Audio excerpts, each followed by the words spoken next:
So Kargath is going to be the first boss in the new Highmaul raid. The Shattered Halls were merely a setback. They indeed were. So just general environment info. There'll be 4 pits with 4 tigers around the arena, which if you fall into will instantly kill you. There will be pillars that pop up in the middle of the arena that spit fire. That is damaging. Not the good kind of fire. Yeah. They'll activate every 20 seconds, and they do AoE damage in about an 8-yard range. These are also will be important later with another ability that Kargath uses. But anyway, the first ability that the boss uses is Impale, and this is the tank debuff. Now, what this actually does is dot the target, increase damage taken from further impales, and the target will also be stunned for the duration of this. This needs to be casted about every 30 seconds, and it needs to be swapped on 2 stacks. His next mechanic is Blade Dance. This is an ability that is active for about 10 seconds. During this time, Kargath will charge random raiders, dealing AoE damage around them in a 7-yard range. This primarily targets range players, so when it's used, ensure that all the raiders are spread out. So as I mentioned before that the pillars will become crucial with a different ability. This ability is Beserker Rush, and this will cause the boss to fixate on a single target and chase them down for 20 seconds, decimating anyone caught in his path. So don't kite this through the entire raid if you can avoid it.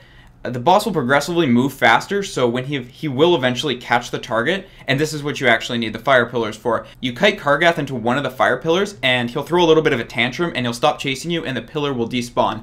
Now, anyone near the pillar when this happens will also be knocked back, so watch for your positioning, because it can actually toss you into one of the tiger pits, which, you know, not great. When he's about to use the ability, though, take a step back, so you're not right on top of him when he does do this, and he ends up just mucking your barn. His last ability is Chain Hurl. It's a pretty unique ability. It's cast about every minute and a half. Kargath will leap to the center of the arena and knock everyone back. Make sure you don't get knocked back into a tiger pit because, again, it's rather a bad idea. It's a great way to wipe your raid really quickly and get kicked out. You know, happened to a friend. Of course.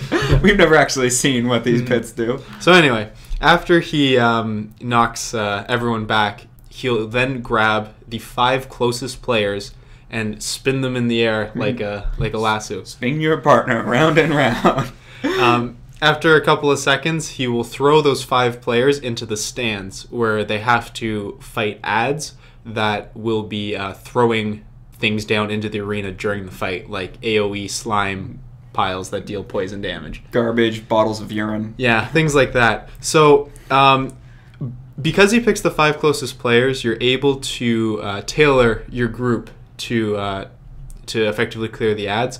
So make sure you have a tank and a healer up there, and any DPS that can cleave like large groups of mobs, so, you know, arms, warriors, stuff like that. Anyone who can blade storm and spin in circles. Yeah. The tank you pick should also be the one that has 2 stacks of the debuff, if there is 2 stacks already dealt out. But the adds that are actually in the stands, there's a few of them. The first one is the Drunken Slinger. They'll throw Mauling Brew into the arena, which just leaves a void zone and deals damage. You simply just have to not stand in them. They will also use Vile Breath, which is just a cone that stuns. This is really just for the tank that's up there to deal with. The Iron Grunts will attack anyone in the stands, and they'll use Grapple, which just slows the target.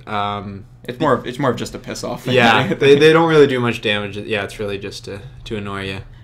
The third ad, though, is the Iron Bomber. This will chuck iron bombs at the raid, dealing damage and dotting anyone that's hit by it. Firebomb will also drop when the ad dies. You'll see like the red and the black indicator with the red timer with the bomb. We've all seen it.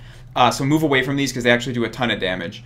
The tank basically just needs to be rounding up as many adds as he can, and everyone just needs to be cleaving and AoEing them down, because if you don't get enough of them down, then they'll start just throwing tons and tons and tons of different things into the arena, which can make positioning hard to deal with, especially with the tiger pits. So just to basically go over everything, the tanks, you're going to be swapping on 2 stacks of Impale. You might want to also use a defensive cooldown with the second one, or even the first one. It does do quite a bit amount of damage. If you have the tank debuff, when Kargath uses Chain Hurl, you're going to be the tank that's going up into the stands, and you need to quickly get aggro on as many adds as possible. So make sure you're stepping up forward into the boss. Now, healers, Impaled, as I mentioned, does a lot of damage to the tank, so you might have to pop something if the tank isn't popping anything, or if CDs are down.